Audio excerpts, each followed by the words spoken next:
ಕೊನೆ ಒಂದು ಹಣ್ಣಾಗ್ತಾ ಬಂದಿದೆ. ಇದು ಮೈಸೂರಿದು ನೋಡಿ. ಒಂದು ಹಣ್ಣಾದರೆ ನಾಳೆಗೆ ಇಷ್ಟು.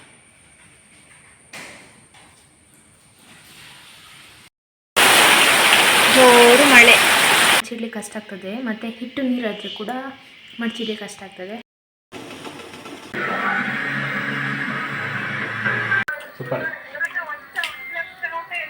ತುಪ್ಪದಲ್ಲಿ ಹೀಗೆ ಅದ್ದಿ ತಿನ್ಬೇಕು.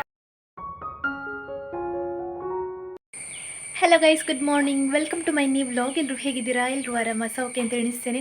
ಹಾಗೆ ನನ್ನ ಚಾನಲನ್ನು ನೀವು ಮೊದಲ ಸರಿ ನೋಡ್ತಾ ಇದ್ದೀರಾ ಅಂದರೆ ಪ್ಲೀಸ್ ಸಬ್ಸ್ಕ್ರೈಬ್ ಮಾಡಿ, ಅಲ್ಲಿರೋ ಬೆಲ್ಲೈಕನ್ ಒತ್ತಿ, ಹಾಗೆ ನಿಮ್ಮ ಫ್ಯಾಮಿಲಿ ಫ್ರೆಂಡ್ಸ್ ಒಟ್ಟಿಗೆ ಶೇರ್ ಮಾಡೋದನ್ನು ಕೂಡ ಮರಿಬೇಡಿ. ಇವತ್ತಿನ ವ್ಲಾಗ್ ಸ್ಟಾರ್ಟ್ ಮಾಡುವ, ಲೆಟ್ಸ್ ಗೋ. ಇವತ್ತು ನಮ್ಮದು ವೆಡ್ಡಿಂಗ್ ಆ್ಯನಿವರ್ಸರಿ. ಹಾಗೆ ಬೆಳಿಗ್ಗೆ ಬೇಗ ಎದ್ದು ಕೆಲಸ ಎಲ್ಲ ಮುಗಿಸಿ ಸುಬ್ರಹ್ಮಣ್ಯ ದೇವಸ್ಥಾನಕ್ಕೆ ಹೋಗಿ ದೇವರನ್ನೆಲ್ಲ ಹತ್ತಿರದಿಂದ ನೋಡಿ ಬಂದ್ವಿ. ಬೆಳಿಗ್ಗೆ ಬೇಗ ಹೋದರೆ ದೇವರನ್ನು ತುಂಬ ಹತ್ತಿರದಿಂದ ನೋಡಲಿಕ್ಕೆ ಸಿಗ್ತದೆ, ಸುಮಾರು ಹೊತ್ತು ದೇವರನ್ನು ನೋಡಲಿಕ್ಕೆ ಕೂಡ ಸಿಗ್ತದೆ. ಹಾಗಾಗಿ ಬೇಗ ಹೋಗಿ ದೇವರನ್ನು ನೋಡಿ ದರ್ಶನ ಎಲ್ಲ ಮಾಡಿಕೊಂಡು ಬಂದದ್ದು. ಹಾಗೆ ಮನೆಗೆ ಬಂದು ತಿಂಡಿ ತಿಂದು ಗಣಿಯವ್ರ ಆಫೀಸ್ಗೆ ಹೋಗಿ ಆಯಿತು. ಅವ್ರಿಗೆ ಇವತ್ತು ರಜೆ ಇಲ್ಲ, ಯಾಕಂದರೆ ಅವರು ಮೊನ್ನೆ ಬೆಂಗಳೂರಿಗೆ ಹೋಗುವಾಗ ರಜೆ ತಗೊಂಡಿದ್ದಾರಲ್ಲ, ಹಾಗಾಗಿ ಅವ್ರದ್ದು ಅದೆಂಥದ್ದೆಲ್ಲ ರಜೆ ಎಲ್ಲ ಖಾಲಿಯಾಗಿದೆ ಅಂತೆ. ಹಾಗಾಗಿ ಇವತ್ತು ರಜೆ ತಗೊಳ್ಳಿಲ್ಲ. ಅದಕ್ಕೆಂತ ಹೇಳಿ ಬೇಗ ದೇವಸ್ಥಾನಕ್ಕೆ ಹೋಗಿ ಬಂದು ಕೂಡ ಆಯಿತು ನಾವು. ಮತ್ತು ಸ್ಪೆಷಲ್ ಎಲ್ಲ ಎಂತ ಇಲ್ಲ. ನಾನು ವೆಡ್ಡಿಂಗ್ ಆ್ಯನಿವರ್ಸರಿಗೆ ಅಂತ ಹೇಳಿ ವಿಡಿಯೋ ಹಾಕಿದ್ದೆ. ನಿನ್ನೆದು ವಿಡಿಯೋ ನೀವು ನೋಡಿರ್ಬೋದು. ಅದು ಆದಿತ್ಯ ಅವರು ಶೂಟ್ ಮಾಡಿದ್ದು. ನಮಗೆ ಆ್ಯಕ್ಚುಲಿ ವಿಡಿಯೋ ಅಂದರೆ ನಮ್ಮದು ಮೆಮೊರೀಸಿದ್ದು ವಿಡಿಯೋ ಮಾಡಬೇಕಂತಿತ್ತು. ಅದು ಸೀರೆ ಮತ್ತು ಅವರೆಲ್ಲ ಡ್ರೆಸ್ ಹಾಕಿದಾರಲ್ಲ ಗಣಿ, ಅದು ಟ್ರೆಡಿಷ್ನಲ್ ಅಟೈರ್. ನಮಗೆ ಅದು ಒಂದು ಫೋಟೋಶೂಟ್ ಮಾಡಲಿಕ್ಕಿತ್ತು. ಫೋಟೋಶೂಟ್ ಅಂದರೆ ನಮ್ಮದು ನಾವೇ ಫೋಟೋಶೂಟ್ ಮಾಡ್ಕೊಂಡದ್ದು. ಟ್ರೈಪಾಡ್ ತಗೊಂಡೋಗಿ ಒಂದೊಂದು ಕಡೆ ಸೆಟ್ ಮಾಡಿ 10 ಸೆಕೆಂಡ್ ಇಟ್ಟು ನಮ್ಮ ಫೋಟೋಸನ್ನು ನಾವೇ ಕ್ಲಿಕ್ ಮಾಡಿದ್ದು. ಅದನ್ನು ಇನ್ಸ್ಟಾಗ್ರಾಮಲ್ಲಿ ಹಾಕಿದ್ದೇನೆ. ಯಾರಾದರೂ ನೋಡಿದರೆ ಕಮೆಂಟಲ್ಲಿ ಹೇಳಿ ಹೇಗಾಗಿದೆ ಅಂತ. ನಾನು ಇವತ್ತು ಇಲ್ಲ ನಾಳೆ ನಮ್ಮ ಯೂಟ್ಯೂಬಲ್ಲಿ ಕೂಡ ಹಾಕ್ತೇನೆ ಅದನ್ನು. ಅಂದರೆ ಅದು ಫೋಟೋ ಪೋಸ್ಟಲ್ಲಿ ಹಾಕಿರ್ತೇನೆ, ನೋಡಿರಿ ಆ್ಯನಿವರ್ಸರಿದು. ಹಾಗೆ ಯಾರೆಲ್ಲ ವಿಶ್ ಮಾಡಿದ್ದೀರಾ ಎಲ್ಲರಿಗೂ ಕೂಡ ಥ್ಯಾಂಕ್ ಯು ಸೋ ಮಚ್. ನನ್ನನ್ನು ನಿಮ್ಮ ಮನೆಯ ಮಗಳ ಥರ ಪ್ರೀತಿಸಿದ್ದಕ್ಕೆ, ಹಾಗೆ ನಿಮ್ಮ ಮನೆಯ ಮಗಳ ಥರ ಆಶೀರ್ವಾದ ಮಾಡಿದ್ದಕ್ಕೆ ಎಲ್ಲರಿಗೂ ಕೂಡ ಧನ್ಯವಾದಗಳು. ಗಣಿಯ ಕಡೆಯಿಂದ ಕೂಡ ಧನ್ಯವಾದಗಳು. ಆ್ಯನಿವರ್ಸರಿ ಅಂತೇಳಿ ಎಲ್ಲಿ ಹೋಗ್ತಿಲ್ಲ, ನಾವು ದೇವಸ್ಥಾನಕ್ಕೆ ಹೋಗಿ ಬಂದಿದ್ದೇವಲ್ಲ. ಹಾಗೆ ನನಗೀಗ ಒಮ್ಮೆ ಅಪ್ಪಂದು ಕೃಷಿ ಪತ್ತಿ ಸೊಸೈಟಿ ಉಂಟಲ್ಲ, ಅಲ್ಲಿ ಹೋಗಿ ಬರಲಿಕ್ಕೆ ಉಂಟು. ಹಾಗೆ ನಂದಿನ್ನೂ ಮೆಂಬರ್ಶಿಪ್ ಮಾಡಿಸ್ಲಿಕ್ಕೆ ಉಂಟು ಅಲ್ಲಿ. ಅದಲ್ಲದೆ ಅಪ್ಪಂದು ಲೋನು ರಿನಿವಲ್ ಅದರದ್ದು ಬಗ್ಗೆ ಹೋಗಿ ನೋಡಿ ಚೆಕ್ ಮಾಡಿ ಅವ್ರದ್ದು ಬ್ಯಾಲೆನ್ಸ್ ಎಲ್ಲ ಎಂಟ್ರಿ ಮಾಡಿಸ್ಕೊಂಡು ಬರಬೇಕು ಬುಕ್ಕಲ್ಲಿ. ಸುಮಾರು ಸಮಯ ಆಗಿದೆ ಹೋಗದೆ. ಹಾಲಿದು ಹಣ ಉಂಟಲ್ಲ KMF ಇದು, ಅದು ಕೂಡ ಸೊಸೈಟಿದಕ್ಕೆ ಬರೋದು. ಸೊಸೈಟಿ ಅಂದರೆ ಅಗ್ರಿಕಲ್ಚರ್ ಕೋಆಪರೇಟಿವ್ ಸೊಸೈಟಿ ಉಂಟಲ್ಲ, ಅದಕ್ಕೆ ಬರೋದು. ಹಾಗೆ ಅದರದ್ದು ಎಂಟ್ರಿ ಮಾಡಿಸೋದೇ ಒಂದು 4-5 ತಿಂಗಳಾಗಿದೆ.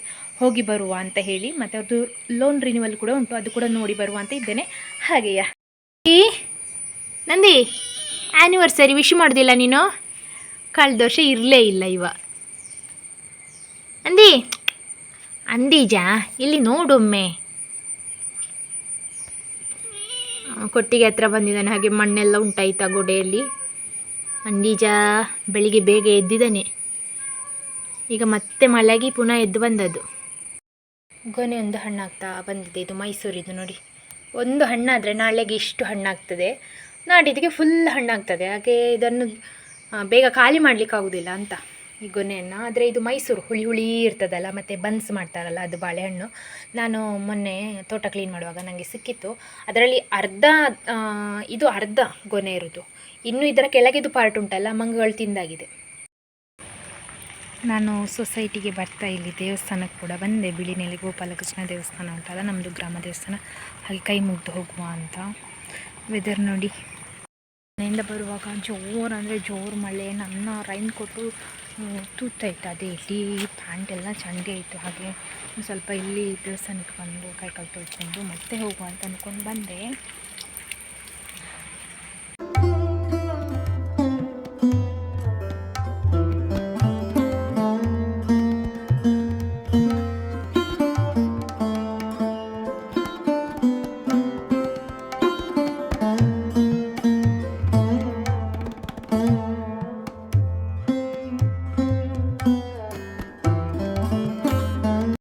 ತಲುಪಿದೆ. ತಪ್ಪಿ ಬಂದ್ಲು ಕೂರ ಟಿಂಕಿ. ಅವನು ನಿದ್ದೆಂದು ಬಂದಿದ್ದಾನೆ. ಶಂಭು ಅಂಬುಜಾ ಎಂತ ತರಲಿಲ್ಲ ನಾನು, ಎಂತ ಸಹ ತರಲಿಲ್ಲ. ಜೋರು ಮಳೆ. ಈಗ ಮಳೆ ಅಂತ ಹೇಳಿದರೆ ಅಂಗಳದಲ್ಲಿ ನೀರು ನೋಡಿ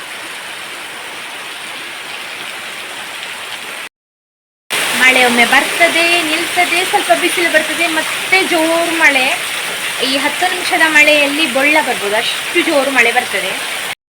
ಕಳೆದ ವರ್ಷ ಸಹ ಮಳೆ ಹೀಗೆ ಇತ್ತು ಅಂತ ಅನಿಸ್ತದೆ. ಯಾಕಂದರೆ ನಮ್ಮದು ಮದುವೆ ಟೈಮಲ್ಲಿ ಸಹ ಜೋರು ಮಳೆ. ನೀವು ಅಬ್ಸರ್ವ್ ಮಾಡಿದರೆ ನನ್ನ ಫೋಟೋಸಲ್ಲೆಲ್ಲ ಸ್ಟೇಜಲ್ಲಿ ನನ್ನ ಪಕ್ಕನೇ ಒಂದು ಕೊಡಪಾನ ಇಟ್ಟದುಂಟು ಬಿಂದಿಗೆ. ಅದು ಅಲ್ಲಿ ಮೇಲುಗಡೆಯಿಂದ ಸೋರ್ತಾ ಇತ್ತು. ಅದಕ್ಕೆ ನಾನು ಫಸ್ಟಿಗೆ ತುಂಬ ಹೊತ್ತು ಸೋರ್ತಾ ಇತ್ತು. ನಂದು ಸೀರೆ ಅರ್ಧಕ್ಕೆ ಚಂಡಿ ಆಗಿದೆ, ಒದ್ದೆ ಆಗಿದೆ. ಮತ್ತು ನಾನು ಹೇಳಲಿಲ್ಲ, ಅಂದರೆ ಸ್ಟೇಜಲ್ಲಿ ಕೂತು ಹೇಳಲಿಕ್ಕಲ್ಲ. ಹಾಗೆ ಅಕ್ಕ ಯಾರೋ ಅಬ್ಸರ್ವ್ ಮಾಡಿ ಮತ್ತೆ ಕೊಡಪಾನ ತಂದಿಟ್ಟದು. ಅದು ಸಹ ತುಂಬಿ ಆ ಕೊಡಪಾನದಲ್ಲೇ ನೀರು ಬಿಸಾಡಿ ಮತ್ತೆ ಪುನಃ ತಂದಿಟ್ಟದು ಕೊಡಪಾನ. ಅಷ್ಟು ಸಹ ನೀರು ತುಂಬಿದೆ. ಅದು ಎಲ್ಲ ಫೋಟೋಸಲ್ಲಿ ಸಹ ಒಂದು ಕೊಡಪಾನ ಉಂಟು, ನೀವು ನೋಡಿದರೆ ನಾನು ಹಾಕಿರ್ತೇನೆ ನೋಡಿ ಅಂತೆ. ಅದೊಂದು ಕೊಡಪಾನ ನನ್ನೊಟ್ಟಿಗೆ ಉಂಟು ಒಂದು ಸೈಡಲ್ಲಿ. ರಸ್ಕ್ ಕಾಲಿಗೆ ತರಲಿಕ್ಕೆ ಮರ್ತೋಗಿದೆ ಇವತ್ತು. ಗನ್ನಿ ಸಂಜೆ ಬರುವಾಗ ತರಲಿಕ್ಕೆ ಹೇಳ್ಬೇಕು. ಹಾಗೆ ಇದ್ದ ತಿಂಡಿ ಅಂತೆಲ್ಲ ಉಂಟು, ಎಲ್ಲ ಹಾಕ್ತಿದ್ದಾರೆ ಅಪ್ಪ ಅವರಿಗೆ. ಬಿಸ್ಕೆಟು, ಮಿಕ್ಸರು, ಅದೆಂತೆಲ್ಲ ಉಂಟು ತಿಂಡಿ, ಅದೆಲ್ಲ ಹಾಕಿ ಖಾಲಿ ಮಾಡ್ತಿದ್ದಾರೆ ಮೊನ್ನೆಯಿಂದ. ನನಗೆ ಮಳೆ ಇದ್ದರೆ ನಾನು ಇಲ್ಲದ ವರ್ಕಿಗೆ ಹೋದರೆ ಸೀದಾ ವರ್ಕ್ ಮುಗಿಸಿ ಸೀದಾ ಬರೋದು, ಎಲ್ಲಿ ಶಾಪಿಗೆ ನಿಲ್ಲಿಸ್ಲಿಕ್ಕೆ ಹೋಗೋದಿಲ್ಲ. ಹೇಗೂ ಒದ್ದಾಗಿರ್ತೇನಲ್ಲ, ನನಗೆ ಸಾಕಾಗ್ತದೆ ಸ್ಕೂಟಿಲಿ ಹೋದರೆ. ಶಂಭು ಮಾತ್ರ ಇದ್ದಾನೆ. ತೋಟಕ್ಕೆ ಹೋಗಿದ್ದೆ ಹುಲ್ಲಿಗೆ. ಹಾಗೆ ಲೇಟ್ ಆಯಿತು ಬರುವಾಗ. ನಾನು ಫೋನ್ ತೊಗೊಂಡು ಹೋಗಿರಲಿಲ್ಲ, ಯಾಕಂದರೆ ಚಾರ್ಜ್ ಇರಲಿಲ್ಲ. ಹಾಗೆ ಮತ್ತು ನಾಳೆ ಒಂದು ಕಡೆ ಹೋಗ್ಲಿಕ್ಕುಂಟು ಅಂತ ಹೇಳಿ ನಾನು ಸ್ವಲ್ಪ ಲೇಟಾಗಿ ಹೋಗ್ಲಿಕ್ಕೆ ಇರ್ಬೋದು ಅಂತ ಎನಿಸಿದ್ದೆ. ಆದರೆ ಗಣಿ ಆಗ ಒಂದು 3:30 ಆಗುವಾಗ ಫೋನ್ ಮಾಡಿದರು. ನೀನು ನಾಳೆ ಬೇಗ ಹೋಗ್ಬೇಕಷ್ಟೇ ಅಂತ ಹೇಳಿದರು. ಅದಕ್ಕೆ ಮತ್ತು ಈಗ ಅರ್ಜೆಂಟಲ್ಲಿ ಹೋಗಿ 3 ಕಟ್ಟ ಹುಲ್ಲು ಮಾಡಿದ್ದು. ಮತ್ತು ಹುಲ್ಲಿಲ್ಲ ತೋಟದಲ್ಲಿ, ಹುಲ್ಲೊಂದು ಪೋರ್ಷನಲ್ಲಿ ಉಂಟು. ಅದು ನಾನೀಗ ಸ್ವಲ್ಪ ಕಂಜೂಸ್ ಮಾಡಿ ಹಿರಿತಿದ್ದೇನೆ. ಯಾಕಂದರೆ ಬೇಗ ಖಾಲಿ ಆದರೆ ಇನ್ನು ಬೇಸಿಗೆ ಬರುವಾಗ ಹುಲ್ಲು ಕಷ್ಟ ಆಗ್ತದೆ ಅಂತ. ಖಾಲಿ ಆದ್ದು ಏನಂದರೆ, ಮೊನ್ನೆ ನಮ್ಮ ತೋಟಕ್ಕೆಲ್ಲ ನೀರು ಬಂತಲ್ಲ, ಮಡ್ ಮತ್ತು ಕೆಸರೆಲ್ಲ ಬಂದದ್ರಿಂದ ಹುಲ್ಲು, ಒಳ್ಳೆ ಹುಲ್ಲಿದ್ದದೆಲ್ಲ ಹಾಳಾಗಿ ಹೋಗಿದೆ. ಅದಕ್ಕೆ ಇರುವುದನ್ನು ಚೂರು ಕಂಜೂಸ್ ಮಾಡಿ ಹಿರಿಯೋದು. ಅದಕ್ಕೆ ನಾನು ಹೊರಗಡೆ ಬಿಡೋದು ದನಗಳನ್ನು, ಮತ್ತು ನನಗೆ ಸ್ವಲ್ಪ ಈಸಿ ಆಗ್ತದೆ ಅಂತೇಳಿ. ಆದರೆ ಇವತ್ತು 3 ಕಟ್ಟ ಹಿರಿದ್ರಿಂದ 3 ದಿವಸದ ಹುಲ್ಲು ಒಂದೇ ದಿವಸದಲ್ಲಿ ಖಾಲಿ ಆಯಿತು. ಅಂದರೆ ನಾಳೆ ನಾನು ಹೋದರೆ, ಬೇಗ ಹೋದರೆ ಎಲ್ಲ ಒಂದು ಕಡೆ ಫಂಕ್ಷನಿಗೆ ಹೋಗ್ಲಿಕ್ಕುಂಟು. ಹಾಗೆ ಬೇಗ ಹೋದರೆ ಅಪ್ಪನಿಗೆ ದನಗಳನ್ನು ಕರ್ಕೊಂಡು ಹೋಗಲಿಕ್ಕೆ, ಅವರನ್ನು ಬದಲಿಸಲಿಕ್ಕೆ ಎಲ್ಲ ಕಷ್ಟ ಆಗ್ತದಲ್ಲ. ಅದಕ್ಕೆ ಹಟ್ಟಿಯಲ್ಲೇ ಇರಲಿ, ಕಟ್ಟಿ ಹಾಕಿದಲ್ಲೇ ಇರಲಿ, ಹುಲ್ಲು ಹಾಕಿ ಹುಲ್ಲು ಹಾಕಿ ಅಡ್ಜಸ್ಟ್ ಮಾಡಿ ಅಂತ ಹೇಳಿ ನಾನು ಈಗ ಹೋಗಿ 3 ಕಟ್ಟ ಹುಲ್ಲು ತಗೊಂಡು ಬಂದೆ. ಮತ್ತೇನಂದರೆ ಅಪ್ಪನಿಗೆ ಸ್ವಲ್ಪ ಹೆಲ್ತ್ ಇಶ್ಯೂಸ್ ಉಂಟಲ್ಲ. ಮೊನ್ನೆ ಅಷ್ಟೇ ಆಸ್ಪತ್ರೆಗೆ ಹೋಗಿ 1 ತಿಂಗಳದ್ದು ಮಾತ್ರೆ ಎಲ್ಲ ಮಾಡ್ತಾಯಿದ್ದಾರೆ. ನನಗೆ ಅವರನ್ನು ಬಿಟ್ಟು ಹೋಗಲಿಕ್ಕೆ ಇಷ್ಟ ಇಲ್ಲ. ನಾನು ಅದಕ್ಕೆ ಲೇಟ್ ಹೋಗೋದು ಅಂತ ಇತ್ತು. ಆದರೆ ಗಣಿ ಹೇಳಿದ್ರಿಂದ ಬೇಗ ಎಲ್ಲ ಹುಲ್ಲೆಲ್ಲ ಮಾಡಿ ಇಟ್ಟು ಬಂದೆ, ಅಪ್ಪನಿಗೆ ಕಷ್ಟ ಆಗಬಾರ್ದು ಅಂತ. ಹಾಗೆ ಇವತ್ತು ಸಂಜೆಗೆ ಒಂದು ಸ್ಪೆಷಲ್ ಮಾಡುವ ಅಂತ. ಸ್ಪೆಷಲ್ ಅಂದರೆ ದೊಡ್ಡದೇನಲ್ಲ, ನಮ್ಮ ಮನೆಯಲ್ಲಿ ಅರಶಿಣದ ಎಲೆ ಉಂಟಲ್ಲ, ಹಾಗೆ ಅದರದ್ದು ಹಿಟ್ಟು ಮಾಡುವ ಅಂತ. ಎಲ್ಲರೂ ಕೂಡ ಅದನ್ನು ನಾಗರ ಪಂಚಮಿಗೆ ಮಾಡ್ತಾರೆ. ನಮ್ಮ ಮನೆಯಲ್ಲಿ ಸಹ ಒಂದು ಸಲ ಮಾಡಿ ಆಯಿತು, ಈಗ 2ನೇ ಸಲದ್ದು ಮಾಡುವ ಅಂತ. ಯಾಕಂದರೆ ಗಣಿಗೆ ಅದು ತುಂಬ ಫೇವ್ರೇಟ್ ಆಯಿತಾ. ಅದು ಅವರಿಗೆ ಡೈರಿ ಮಿಲ್ಕ್ ಥರ. ಅಂದರೆ ನಮ್ಮ ಕಡೆ ಎಲ್ಲ ಡೈರಿ ಮಿಲ್ಕ್ ಅಂದರೆ ಅರಶಿಣದೆಲೆದು ಇಟ್ಟು ಅದನ್ನು ಹೂರಣ ಎಲ್ಲ ಹಾಕಿ ಮಾಡುವಾಗ ಅದೊಂಥರ ಚೆಂದ ಆಗ್ತದೆ ತಿನ್ನಲಿಕ್ಕೆ, ತುಪ್ಪ ಎಲ್ಲ ಹಾಕಿ. ಹಾಗೆ ಅಪ್ಪನಿಗೆ ಸಹ ಇಷ್ಟ, ಅವರಿಗೆ ಸಹ 1-2 ಸಲ ಲಾಸ್ಟ್ ಇಯರ್ ಮಾಡಿದ್ದಿತ್ತು. ಈ ವರ್ಷ ಮೊದಲ ಸಲ ತಿಂದಾಯಿತು, ಈಗ 2ನೇ ಸಲದ್ದು ಮಾಡುವ ಅಂತ. ಹಾಗೆ ಈ ಮುಂಚೆ ಇದ್ದದ್ದು ಪೋಷನಲ್ಲಿದ್ದ ಗಿಡದಲ್ಲೆಲ್ಲ ಎಲೆ ಎಲ್ಲ ಖಾಲಿ ಆಯಿತು. ಒಂದು ಸಲ ನಾನು ಮಾಡಿದ್ದೆ, ಮತ್ತು ಒಂದು ಸಲ ಮೊನ್ನೆ ಬೆಂಗಳೂರಿಗೆ ಹೋಗುವಾಗ ಅಕ್ಕನಿಗೆ ಕೊಂಡೋಗಿದ್ದೆ ಅರಶಿಣದ ಎಲೆ, ಅವಳಿಗೆ ಇಲ್ಲ ಅಂತ ಹೇಳಿ. ಹಾಗೆ ಈಗ ಅಲ್ಲಿ ಕೆಳಗಿರೋದೆಲ್ಲ ಎಲ್ಲಿ ಸಹ ಇಲ್ಲ, ಅಂದರೆ ಸಪ್ರೇಟ್ ಇದ್ದದ್ದು. ಈಗ ನಾನು ಅರಶಿಣಕ್ಕೆ ಅಂಥೇಳಿ ಮಾಡಿದ್ದುಂಟಲ್ಲ, ಅದರಿಂದ ಎಲೆ ತೆಗಿಬೇಕಷ್ಟೇ. ಯಾವಾಗಲೂ ಅಪ್ಪ ಅಲ್ಲಿಂದ ತೆಗಿಲಿಕ್ಕೆ ಬಿಡೋದಿಲ್ಲ. ಈಗ ಅಪ್ಪ ಆಚೆ ಕಡೆ ಇದ್ದಾರೆ, ಗೊತ್ತಾದರೆ ಬೈದರೆ ಸಹ ಈ ವರ್ಷ ನಾನೇ ಅದದ್ದು ಗುಂಡಿ ಮಾಡಿದ್ದು, ಅಗ್ದದ್ದು ನಾನೇ, ನೆಟ್ಟದ್ದು ಸಹ ನಾನೇ, ಗೊಬ್ಬರ ಇಟ್ಟದ್ದು ಕೂಡ ನಾನೇ. ಆದರೆ ಮಣ್ಣು ಮಾತ್ರ ಅಪ್ಪ ಹಾಕಿದ್ದು ಅದರ ಸುತ್ತಕ್ಕೆ. ಆದರೆ ನನಗೆ ಇದನ್ನು ಕೊಯ್ಲಿಕ್ಕೆ ಮನಸ್ಸಿಲ್ಲ, ಅಂದರೆ ಅದು ನನ್ನ ಭುಜದಷ್ಟು ಹೈಟ್ ಬಂದಿದೆ ಆಯಿತಾ, ಎಲೆಗಳು ಅಗಲಗಲಾಗಿ. ನೋಡಲಿಕ್ಕೆ ಒಂದು ಖುಷಿ. ಕೆಳಗೆ ಇರುವ ಎಲೆಯನ್ನು ತೆಗೆಯುವ ಅಂತ ಅಂದ್ಕೊಂಡಿದ್ದೇನೆ. ಅದು ಹೇಗಾಗಿದೆ ಅಂತ ನಿಮಗೆ ತೋರಿಸ್ತೇನೆ ಬನ್ನಿ. ಇದು ನೋಡಿ, ಅರಶಿನ ನನ್ನ ಹೈಟಷ್ಟು ಬಂದಿದೆ, ಭುಜದ ಹೈಟಷ್ಟು. ಅದು ನೋಡುವಾಗಲೇ ಏನೋ ಒಂಥರ ಖುಷಿ ಅನಿಸೋದು ನನಗೆ. ಇದು ಹಿಂದೆಗಡೆಲ್ಲ ಅರಶಿನವೇ ಇರೋದು. ಒಂದು ಲೈನಲ್ಲಿ ನೆಟ್ಟಿದ್ದೇವೆ. ನಮಗೆ ವರ್ಷದ ಖರ್ಚಿಗೆ ಬೇಕಾಗ್ತದೆ ಅರಶಿನ. ಇದು ಒಂದು ಜನವರಿ ಇಲ್ಲ ಫೆಬ್ರವರಿ ಟೈಮಲ್ಲಿ ತೆಗೆದು ಅದನ್ನು ತೊಳೆದು ಕ್ಲೀನ್ ಮಾಡಿ ಬೇಯಿಸಿ ಆಮೇಲೆ ಅದನ್ನು ಮಿಷಿನಿಗೆ ಕೊಡೋದು ಹುಡಿ ಮಾಡಲಿಕ್ಕೆ. ಅರಿಶಿನ ನಮಗೆ ವರ್ಷಕ್ಕೆ ಬೇಕಾಗುವಷ್ಟು, ಅದಕ್ಕಿಂತ ಜಾಸ್ತಿಯೇ ಸಿಗ್ತದೆ. ಒಂದು ವೇಳೆ ಉಪ್ಪಿನಕಾಯಿ ಹಾಕೋದಿದ್ರು ಕೂಡ ಬೇಕಾಗ್ತದಲ್ಲ. ಹಾಗೆ ನ್ಯಾಚುರಲ್ ಟರ್ಮರಿಕ್ ನೋಡಿ, ಇದು ನಾವು ಗೊಬ್ಬರ ಹಾಕ್ತೇವಲ್ಲ ದನದ್ದು ಹಟ್ಟಿದ ಗೊಬ್ಬರ, ಅದರಿಂದ ಎಷ್ಟೆಷ್ಟು ಅಗಲ ಬರ್ತದೆ ಎಲೆ ನೋಡಿ, ಒಂದು ಎಲೆ ಎಷ್ಟೆಷ್ಟು ಅಗಲ ಉಂಟು ಅಂತ. ಹಾಗೆ ನನಗೆ ಇದನ್ನು ಕೊಯ್ಲಿಗೆ ಮನಸ್ಸಿಲ್ಲ, ಆದರೂ ಕೊಯ್ದು ತಗೊಂಡೋಗ್ಬೇಕು. ಒಂದು 10 ಎಲೆ ಸಾಕು ನನಗೆ ಬೇಕಾದಷ್ಟೊಂದು 7-8 ಎಲೆ ತಗೊಂಡೆ. ಇದನ್ನು ಯಾಕೆ ಕೊಯ್ಯಬಾರ್ದು ಅಂತ ಅಪ್ಪ ಹೇಳೋದಂದರೆ, ಅದನ್ನಪ್ಪ ನೆಟ್ಟು ಮಾಡಿದ್ದಲ್ಲ, ಹಾಗೆ ಎಲ್ಲ ಸಹ ನೆಟ್ಟೆ ಮಾಡೋದು. ಆದರೆ ಅದು ಇದನ್ನು ಎಲೆಯನ್ನು ಕೊಯ್ದರೆ ಅದರಲ್ಲಿ ಕೆಳಗಡೆ ಅರಶಿನದು ಕೊಂಬು ಕಡಿಮೆ ಆಗ್ತದಂತೆ, ಅಂದರೆ ಗಿಡದ್ದು ಅಂಶ ಕಡಿಮೆ ಆಗ್ತದೆ, ಅದರಲ್ಲಿ ಆಗೋದು ಅರಶಿನ ಕಡಿಮೆ ಆಗ್ತದೆ ಅಂತ ಹೇಳಿ ಅದಕ್ಕೋಸ್ಕರ ತುಂಬ ಕಡಿಮೆ ತಗೊಂಡೆ. ಮತ್ತು ನಮಗೆ ಮಾಡಲಿಕ್ಕೆ ಅಂತ ಹೇಳಿ ಒಂದು 4-5 ಕಡೆ ಉಂಟು ತಿಂಡಿ ಮಾಡಲಿಕ್ಕೆ ಅಂತ ಹೇಳಿ, ಆದರೆ ಅದರದ್ದು ಎಲೆ ಎಲ್ಲ ಚಿಕ್ಕ, ಅದರಲ್ಲಿ ಹಿಟ್ಟು ಮಡಚಿಡ್ಲಿಕ್ಕೆ ತುಂಬ ಕಷ್ಟ ಅನ್ನಿಸ್ತದೆ. ಹಾಗಾಗಿ ಈ ಎಲೆ ತಗೊಂಡೆ, ಒಂದು ಸ್ವಲ್ಪ ಅಗಲ ಉಂಟು ಅಷ್ಟೇ. ಹಾಗಂತೇಳಿ ಸುಮಾರು ತಗೊಳ್ಳಿಲ್ಲ, ಒಂದು 7 ಎಲೆ ತಗೊಂಡೆ ಲೆಕ್ಕ ಮಾಡಿ.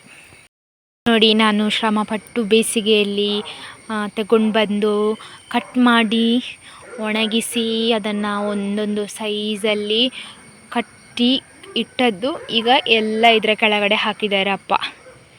ವೇಸ್ಟ್ ಆಯಿತು ಅಂತ ನನ್ನದು ಎಷ್ಟು ಪರಿಶ್ರಮ ಉಂಟು ಇದರಲ್ಲಿ ಗೊತ್ತಾ. ನಾನು ಬೆನ್ನು ನೋವು ಇಟ್ಕೊಂಡು ಇದನ್ನು ಮಾಡ್ತಾಯಿದ್ದೆ, ಅಂದರೆ ಬೆನ್ನು ನೋವಾಗ್ತಿತ್ತು ಇದನ್ನು ಕಟ್ ಮಾಡುವಷ್ಟರಲ್ಲಿ.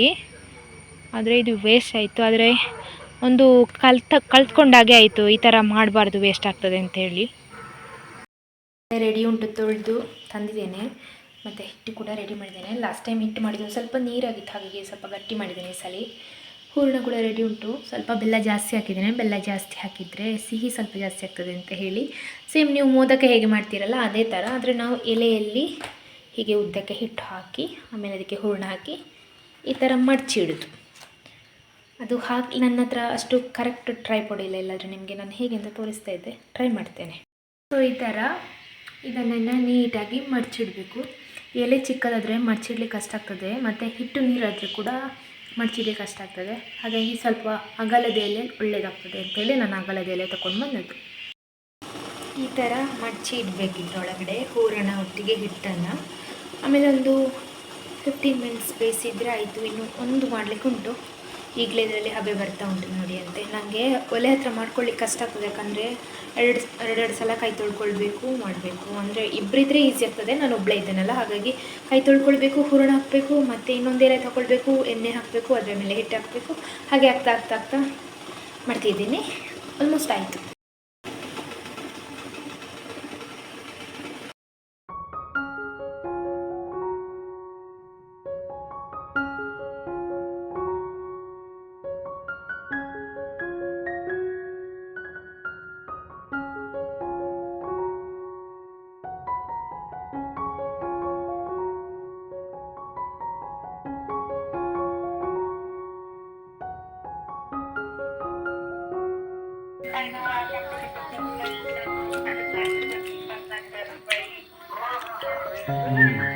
ಸೂಪರ್.